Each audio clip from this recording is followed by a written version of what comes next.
haven't checked the weather yet, but I know it is the perfect day to chat about adult Jewish literature. I'm Cheryl Stahl. Thanks for joining me here at Nice Jewish Books. Today, I'm going to do some time traveling back to the age when King David was establishing the city of Jerusalem.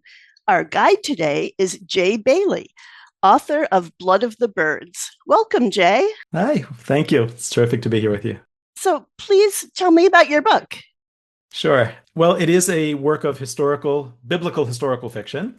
It takes place about 3,000 years ago, roughly the year 1000 BC, which is when King David was just starting up his kingdom. It's not a story about King David. That's in the background, but the core theme or the storyline is about cities of refuge, which is a curious phenomenon that's written up in the Bible. There are a lot of rules about how one would work. The idea there is that if someone kills someone else unintentionally through negligence, for instance, if you're chopping wood and your axe handle falls off, or if you're back then, if you were rolling a stone over your roof to flatten it and the stone fell and killed someone, you were negligent. It's what we call today manslaughter. It's not murder. And in those days, it was very common in many cultures that your relatives could come, the victim's relatives could come and basically kill the person who had killed their kin. So the Torah offers its own version of this. And this started about 20 years ago when I was having an argument with my brother, who's a rabbi. And I said to him, it's very interesting that there are lots of rules about this concept, but nowhere in the Bible, anywhere in all the way until Ezra, until the Romans, until the Talmud, nowhere does it say, and then this person ran to a city of refuge. We have no narrative that says that this thing ever existed. There were the rules of how it should work in theory, but not that it ever happened. And he said, well, yes, of course, there are many things that we don't get the details about. And then we began a discussion about when it would have happened, because one of the critical rules is it can only exist, one of these cities, or it was actually a network of 6 cities, 3 on the Israel side of the Jordan River and 3 on the other. It could only have existed when the Israelites owned the land and they could control the roads and they could put up signs. Well, there wasn't a lot of time when that happened. During the time of the judges, there was a lot of infighting. There were tribes. They were all fighting against the locals at the time. And later on, past the time of Solomon, Israel split up into 2 halves, and you couldn't have really had a lot of cooperation between them. So I decided the best time to place this city of refuge, my fictitious city of refuge, would be during the time of David. It was also a time of a lot of turmoil, a lot of change. The first time there was a real kingdom. King Saul had begun the process, but King David was really the one that historically began it. And that's where I decided to set the story. And it's a thriller. So there's lots of, as you saw when you read it, there's a lot of, backstabbing and conniving and a lot of different players, each trying to grab another piece of justice. But, what I found fascinating to explore in the plot is that you don't really have there's a lot of gray area when you talk about revenge, when you talk about intentional versus non-intentional, when you talk about passion. One of the principles is that if you have a city of refuge and somebody comes to the gate and tries to come in, the priests don't let them in. These were Levite towns, so the Levites would be in charge and they wouldn't let them in. But what I was asking myself was, well, you know what? If you were just bloodthirsty, if you were furious, if you had passionately decided that you wanted to get your revenge, are you just going to say, okay, well, I guess I can't go in there and walk away? And, some of the things in the story, pursue those dilemmas. Right. And they also decided, the Levites also decided who was worthy of being put into the sanctuary part of the city, try and determine if it was manslaughter or deliberate murder. Exactly. There were no real formal courts at the time. At that time, this is during the late Iron Age. There were basically the elders in the towns who would make the decisions. You didn't have this very structured environment in which you would go and hear evidence and have a centralized area. Each region, or really each town, even each clan, because a lot of these towns were just a handful of families together, would have a couple of elders who would make these decisions. So in a case like this, you needed that mindset to be bumped up a little bit. So the Levites would be in their towns, they would be at the gates, and they would, serve as sort of an informal court. Yeah, and the sanctuary was really just one part of the city. And so there's a whole, a regular city of merchants and trades.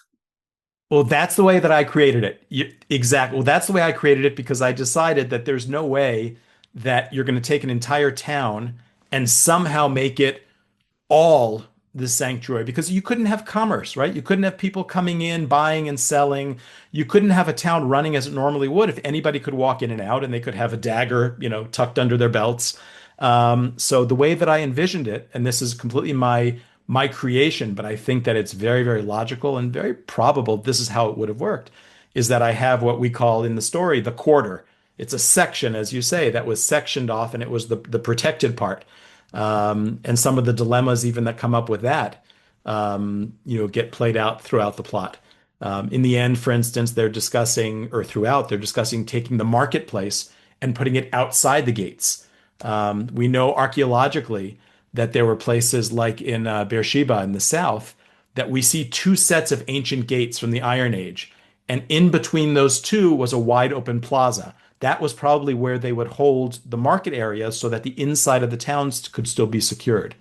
By the way, I just finished the Oh, Israel tour guide course.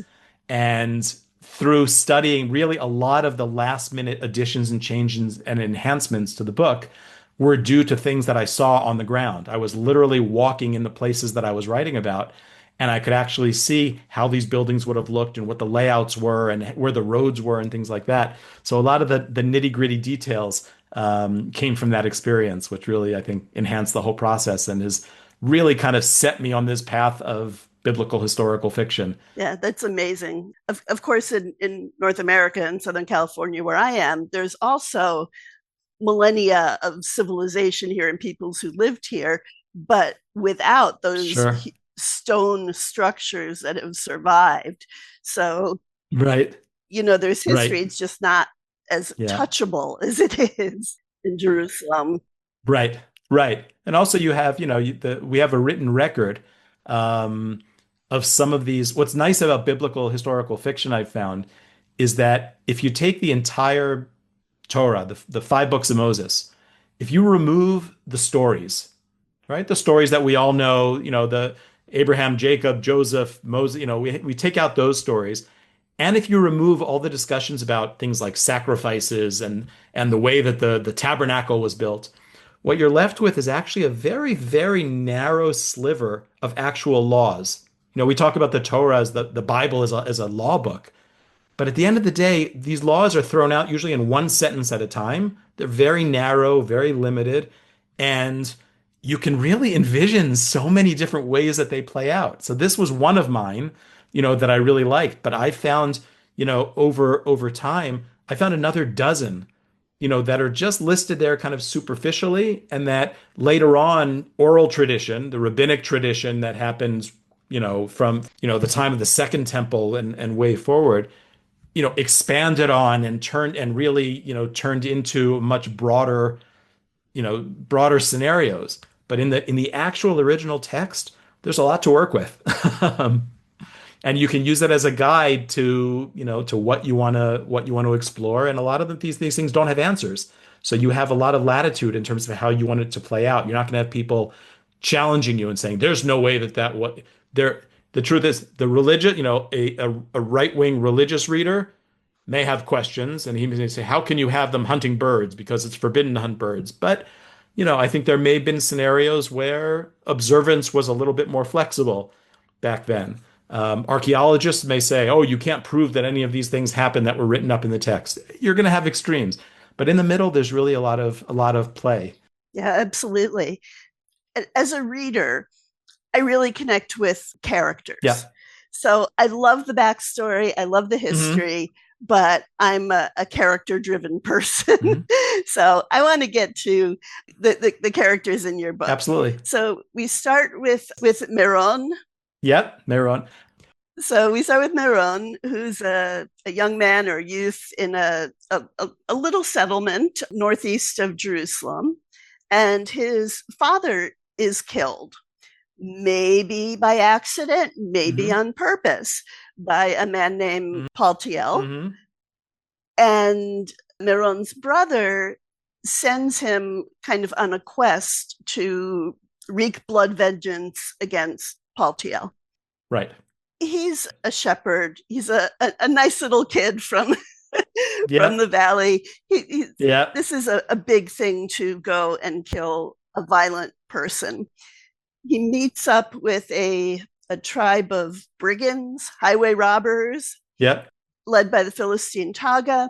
And one of the other uh, people in that group is Gore, who he befriends. Hmm. The story kind of moves to the friendship between him and Gore, and then it focuses on Gore as Gore takes over that blood oath from Miron. Hmm. So I think that Gore is really kind of the heart of the story. That it's sort of a Bildungsroman, one of those stories where a physical journey kind of mirrors a spiritual quest. So can you reflect more on that? Absolutely. Yeah, yeah. I think one of the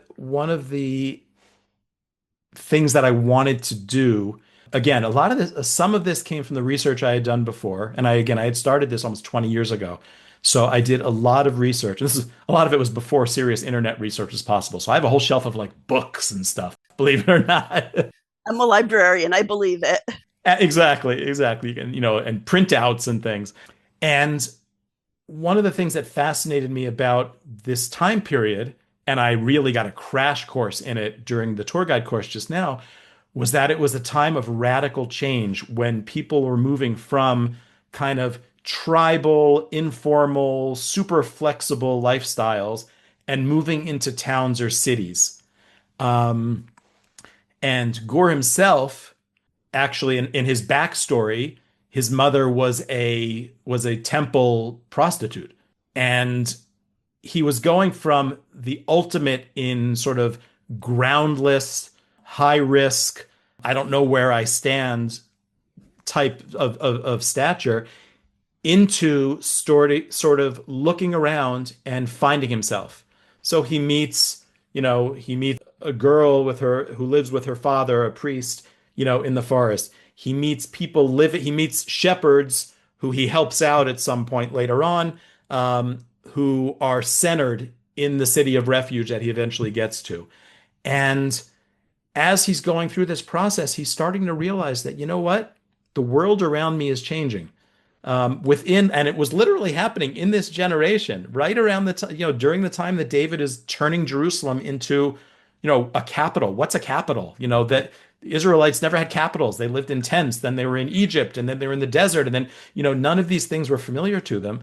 And all of a sudden, he starts to recognize that there's another path and another lifestyle, and it's not all that bad. But throughout the book, he keeps grappling with it, and when he comes out the other side at the end of the tale, it's clear, I think, that he's recognized the value of this new world order that's taking place around him. Yeah, definitely a lot of changes, sort of like the industrial revolution that, that we experienced, the internet revolution. Everything's different. For sure. And I mean, they call it the Iron Age because they were moving from the Bronze Age to iron, and we think of it as okay, so it's a different metal. But it's a radically different situation. Everything from plows to weapons to, you know, iron allows for an entirely different. The two main things that people did back then was farming, agriculture, and fighting, and those are the two things that you use iron for. That bronze was really not quite as effective for. So just that alone, literally the metal they used was a major thing to the point that we named the ages after them. So there was a lot going on at the time. You process it, completely differently. It's not just that you throw a different chunk of rock into the boiler and do the same process as you would with bronze. It's Right. completely different process. Yep. And that was something that there are in a couple of places that actually plays out in the story. One of the challenges of historical fiction is you don't want to get too lectury and too fact-based and too here's how the following thing works. So for that particular issue, I worked in to his relationship with a weapons maker in Jerusalem who had helped get him his start and really, made it, I think, a very tangible, very real aspect of the way that the world was changing at the time. I want to talk a little bit about Amikam, a priest living in the forest. So this is not a sanctuary city, it's kind of a sanctuary house. Was that a real thing? Can you talk about that? Yeah, there was a notion that lasted from the time of the judges all the way to later kings, where you had something called a bama, where remember this was before the temple, right? The actual temple was only built by Solomon in the year, say, 930 BC. Until that point, and truthfully subsequent to that point, after the division between Judea and Israel, not everybody would go to the temple. Before there was a temple, people wanted to sacrifice. We have a lot of rules there are a lot of biblical rules about how you have a sacrifice on during the holidays, and if you do something wrong, and if you want to give a thank you to God for something. There's a lot of sacrificial rites in the Bible, and yet it's all preceded, the text is always preceded by, in the place that I shall show you. Well, at this point, there was no temple. The ark was being held in a tent somewhere, first in Shiloh, and then it was moved. The Philistines took it, and then it moved around. So there wasn't a place. And especially if you lived all the way up north, you weren't just kind of popping down to somewhere. So there was this notion of an altar in a remote place. And it was called a bama, in a high place, usually on top of a hill. And you would bring your sacrifices, to there until about 700 BC. This was still going on, even when there was a temple. There's an area called Moza, right just outside of Jerusalem, where they have found what almost looks like a parallel temple. There are places up north. There's in Dan. And when there was the split between the two kingdoms, the kings of the north wanted to have their own version of Israel, right? They didn't want to have their people go down to Judea.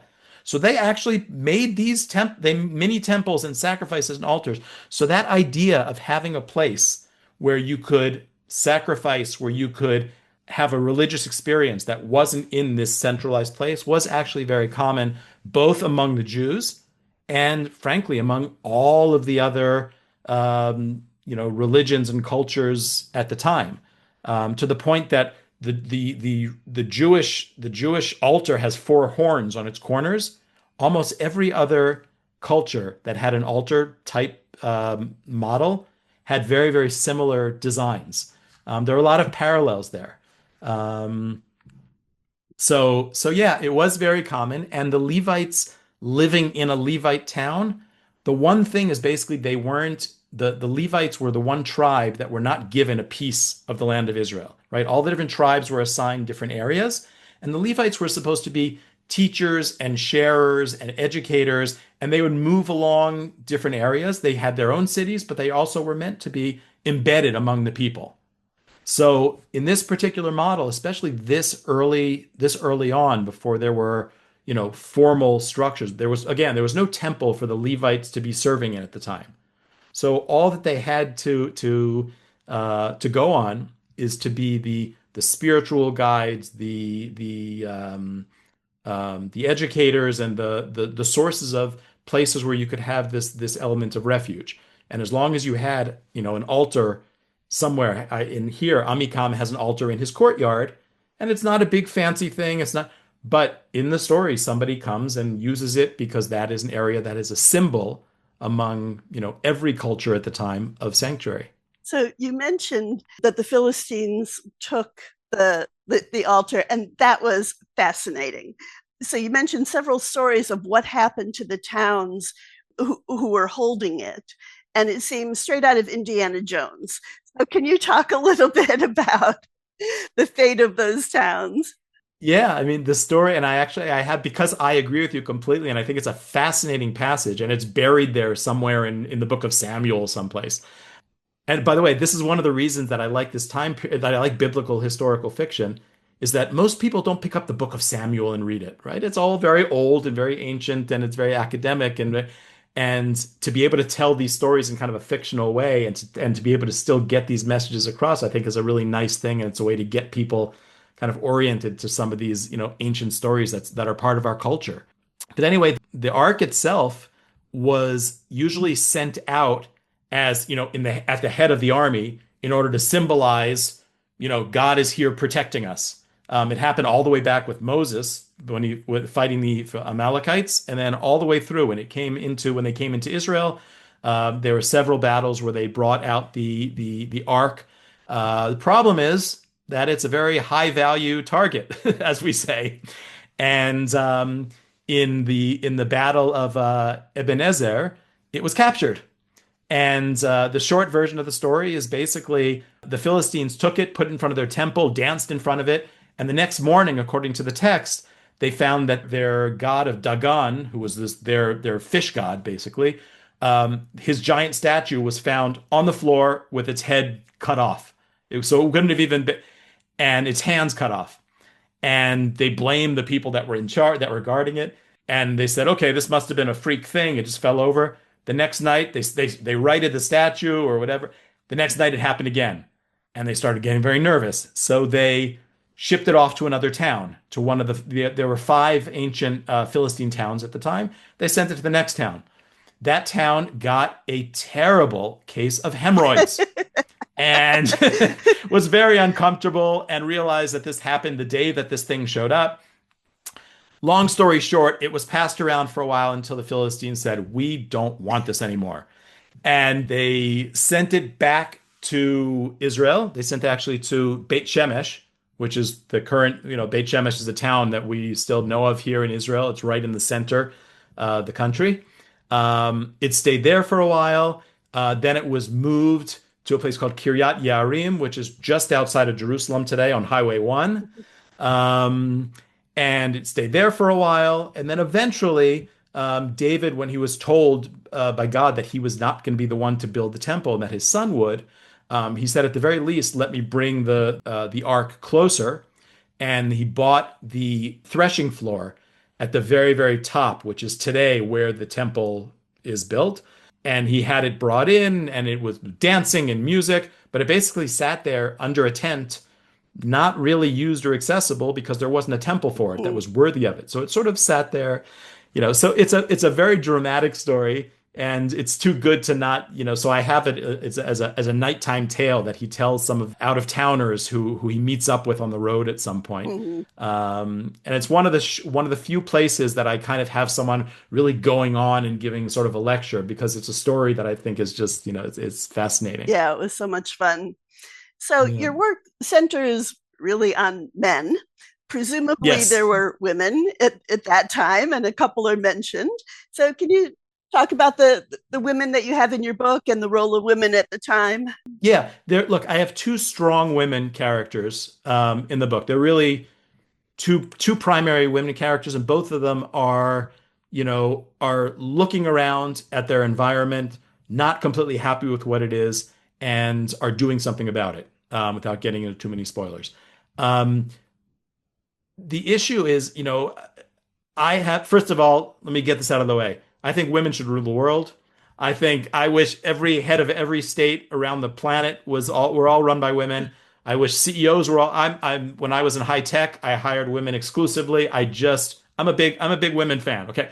However, that said, at the time, let me put it another way. When I read historical fiction, the minute that I start reading and I realize that this is a woman, in the 1600s or, in the Renaissance or whatever, who, rises above her station and turns out to be the detective of the story and the prince hires her to, or she's she's a librarian somewhere and she turns out, when you want to write a story about female empowerment and feminism, I'm all for it. It's great.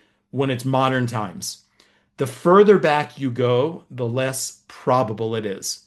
There were we can talk in a minute about the second book that I'm working on right now, where I have actually a very similar pattern where almost all the towns and all the locales where people go to, they find a strong woman located. I like that vibe because I find it refreshing to find uh, to go that route back then. However, there is a limit. It's just not realistic to have them jumping so far beyond most of them conceptually would have trouble even seeing themselves as, just getting into an entirely different sociological rubric where nobody around them would understand it. You could have a merchant's wife who's kind of the tough one, who's really, but you're generally not going to have a female governor.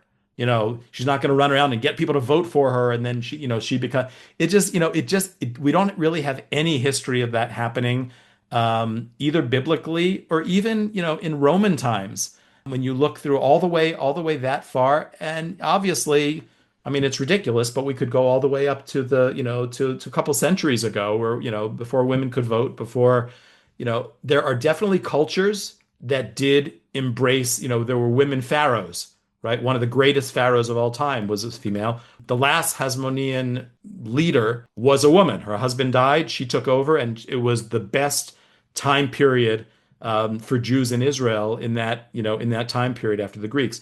It did exist, but I didn't want to go that far with it. Yeah, but on the other hand, I think that when you talk about characters, my very favorite character in the whole book is Kami. She's sort of a battered wife. She's a definitely sort of a victim of that time.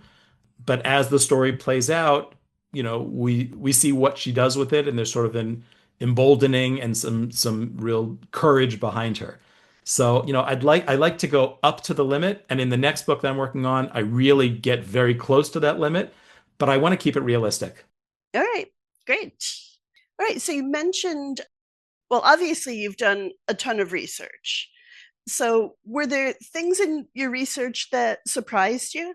Well, one is I had been around the same time that I was starting the book, I went on a series of archaeological digs at a place called Esafi, which is in the biblical Gat, where Goliath is from. Right? Goliath had said he was from Gat. It was one of the five Philistine cities, and over the last 20 odd years, they've been Bar Ilan. There's a team from Bar Ilan that has been just digging there and figuring it out and finding all kinds of fascinating, things that really line up very much with the biblical story. A gentleman named Aaron Mayer, an archaeologist. So I knew somebody who was digging there. I got invited, and over a course of a bunch of summers, I actually went and dug and, participated, and it was a great experience. But it began a fascination with Philistines because, we say in English, he's such a Philistine, which is obviously a real cultural slur. But it turns out that the Philistines were actually very interesting people. They were called the Sea People. They were one of the many Sea People. And I actually didn't realize until recently, really until the last year or two, that they left Greece and Cyprus and that area for some reason. No one knows why. It was some cataclysmic event. It could have been a drought, an earthquake, an invasion. But for some reason, the entire country emptied out, and they made their way first towards Egypt. And Egypt has paintings on the wall that you can see of these massive sea battles with these people with very specific headdresses, with red feathers and all of that, trying to get onto Egyptian land. They're pushed off, and basically they kind of got nudged up north. They showed up, this was about 1200 BC. The Israelites, according to the general timeline, left Egypt roughly the same time. So the Israelites got to the hill country, where Jerusalem is now, basically the east, right over the Jordan River, the whole mountain ridge that parallels the Jordan River on the east coast of Israel. The Philistines were on the west coast, and they were sea people. They liked the boats, right? They liked to fish and they liked to travel and trade. So for about 100 years or so, they never really got together. We have in the middle the flatlands that we call in Hebrew the Shephelah, which is and essentially that was the buffer zone. And if you read, all of a sudden, if you read the book of Samuel in that lens, you kind of recognize, and even the story of Samson, where he went over and Delilah, she was a Philistine, and he had to make his way over because the tribe.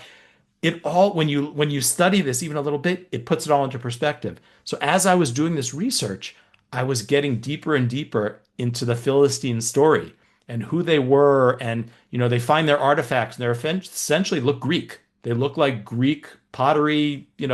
They found things on Cyprus and Greece that are almost exactly replicant. That's how they knew that they're almost exactly the same design, same materials. Fascinating. I never heard that. Yeah. So I got started getting really deep into it. And at one point, I almost turned the book into a 50-50 story with Taga the Philistine on one route and one storyline, and having Gur and his whole thing, and then having them kind of interact along the way here and there.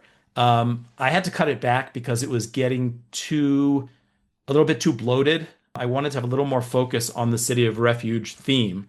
Mhm. But as you saw, there are probably there are probably maybe a fifth of the chapters in some way involve Taga and his band and what's going on. And it's getting worse and worse for him because it's not a safe place for him to be. David really took a big chunk out of the Philistine success story. So, I could write an entire. And he was not a successful Philistine to begin with. Yes, exactly. In the story, he was, big, bold, and whatever, and he got too big for his britches. Things didn't go well, and he kind of fled. But at the time, we know, again, at least from the biblical stories, that there was a lot of interplay. King David himself went and hired himself out to the Philistines when Saul was chasing him. He went as a hired gun to fight with the Philistines, not against Israel. He wouldn't do that, but against some of the other Canaanite cultures at the time. So there was this crazy interplay, as I mentioned before, Samson also. And to put all these things together and give the Philistines a face. We know them as a people and as a culture, but to give them a face and have this guy grappling with issues and remembering his wife and remembering how his children had fallen and what it meant to have his culture be crushed, I thought was just an element that really added some nice texture to the whole story. I can see him when I close my eyes, I can picture him. It's So you mentioned that you're working on another project. Is that something you'd like to talk about? Sure, I'm having a great time with it. It fills the same need that I have to fill in the gaps, to take something that's kind of abstract and make it real. It's tentatively called Ashes on the Edge, or Ashes at the Edge, I haven't decided. It takes place during the Second Temple period, about the year 50. So this is about 20 years after Jesus would have died, and 20 years before the temple was destroyed. It was a time of massive, massive intercultural strife within Israel. You had Sadducees, you had Pharisees, you had Zealots, you had Essenes, you had all these people, most of them not very happy with the priests in the temple, because at the time the priests were fairly corrupt.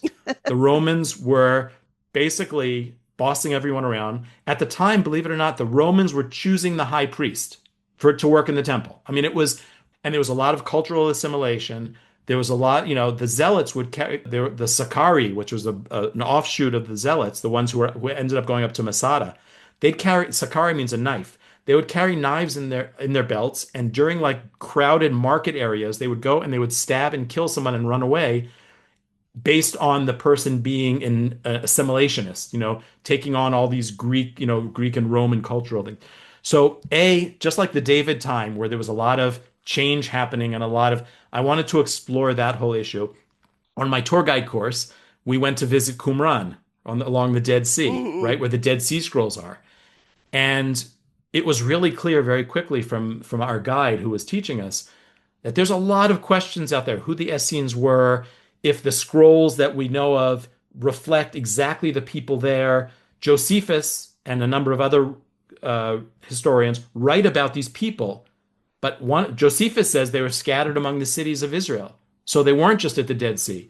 There are many, many, many questions. So there's a lot of basically most of the story takes place in the Dead Sea area, on both sides of the Dead Sea, actually, in what's now Jordan. There's a King Herod had built a castle there, a palace that on top of a Hasmonean fortress, and it's called Machaerus, and it's still there. I mean, you can still climb up there. I can't get there easily, but in theory you could. But it's one that nobody knows about. People know about Herodian and about Masada and some of the more famous ones, but that's all just the backdrop. But the main theme is it's a mystery having to do with the ashes of the red heifer. Ah, Okay, that's bizarre, just like the red, it's even more bizarre and mysterious than than cities of refuge. Um, they would take this cow, they would burn it outside of the temple, not as it's not a sacrifice, and it wasn't done in the temple. They would take the ashes and then they would sprinkle it on you and make you pure. So in the story, there is, let's just say again, I don't want to give too many spoilers, but something happens that requires someone to do some serious investigation. And through this process, we learn about the Essenes at the Dead Sea. We learn about the Nazarenes, who were basically just starting out, early Christians before things got very supernatural. When Jesus was essentially thought of as a rabbi with some, reforming ideas, and how the temple dealt with it, how the infighting even between the rabbis. You had Pharisees and Sadducees who were different types.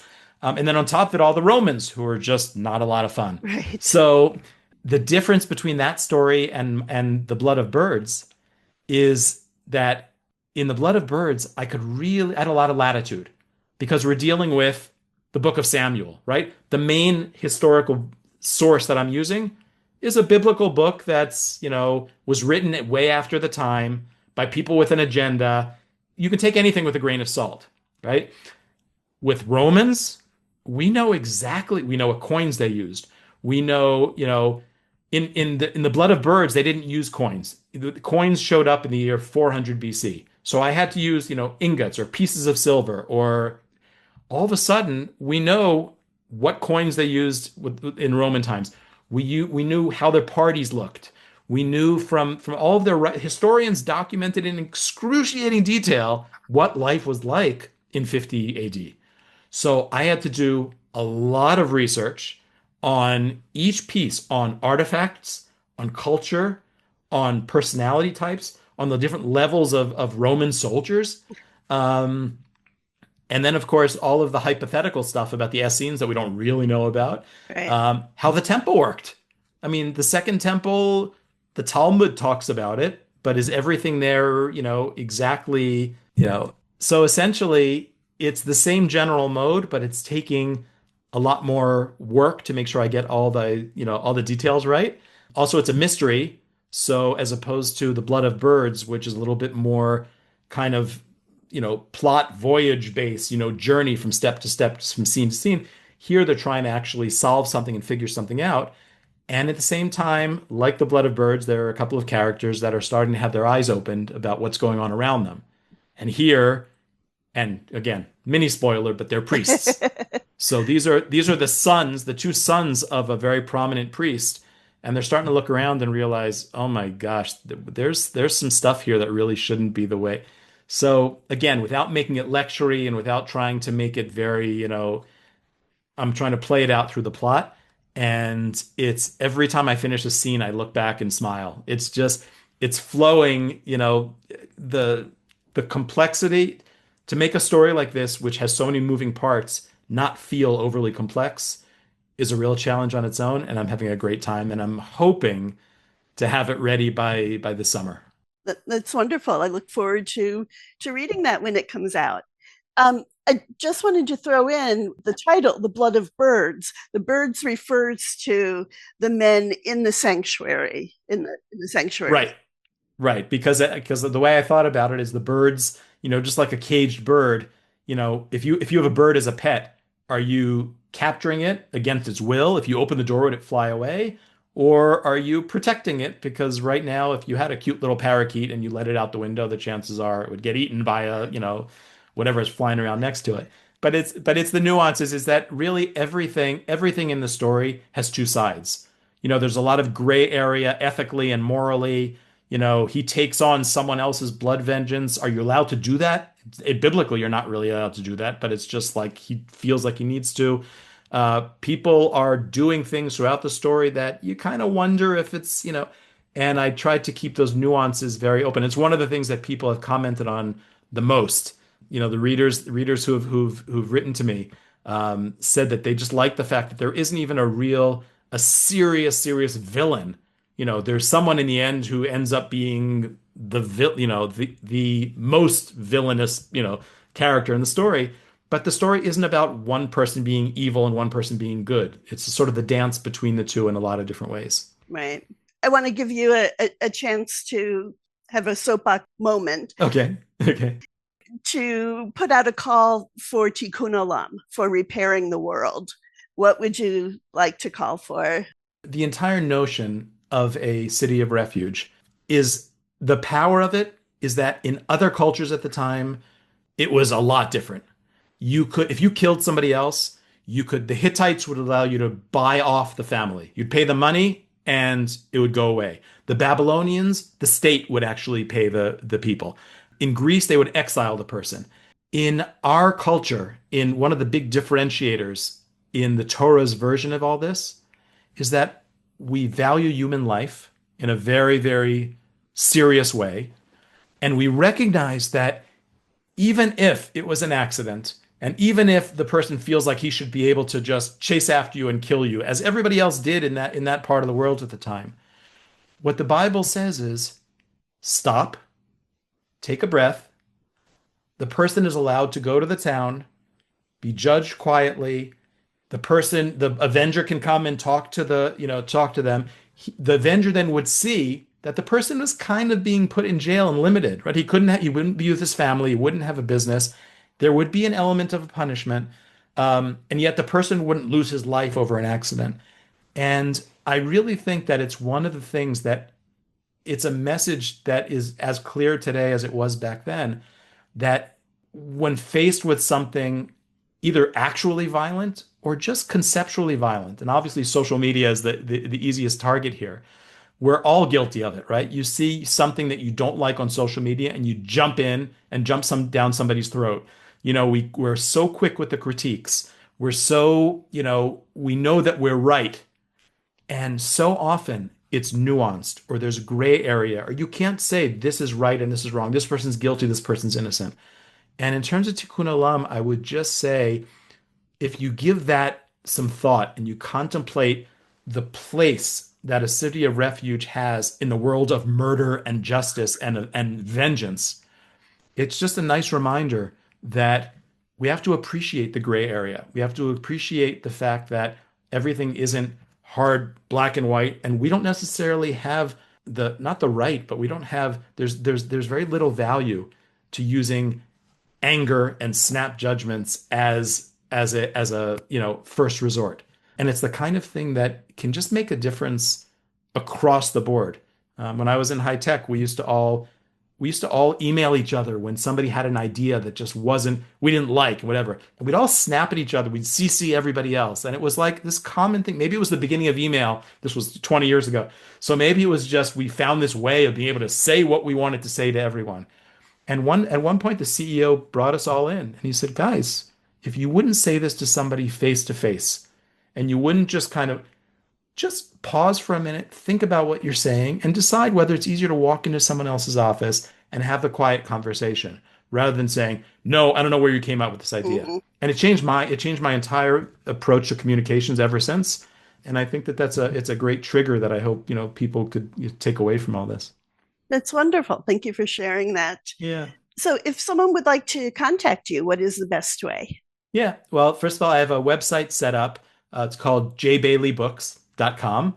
Right now, there's one book on it, and very soon the second one will be listed there. And there's a contact form. Okay, and Jay is your name, Jay. Jay, yes. Not the letter J. Jay, Bailey. Right, exactly. Bailey. I'm happy to give my email address it's a cute one. It's Jerusalem, JAYRUSALEM @gmail.com. I love to hear from readers, but those are the two easy ways. And also you can just Google, the blood of birds, and my name, Jay Bailey, and you'll find me there as well. All right. Well, Jay Bailey, thank you so much for speaking with me about the blood of birds. Sure. Thank you so much. It's been a pleasure. Thank you so much. If you are interested in any of the books we discussed today, you can find them at your favorite Board and Brick or online bookstore or at your local library. Thanks to Dianki for use of his Freilich, which definitely makes me happy.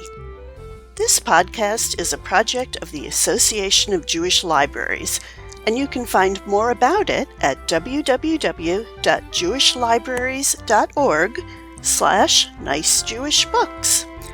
I would like to thank AJL and my podcast mentor, Heidi Rabinowitz. Keep listening for the promo for her latest episode.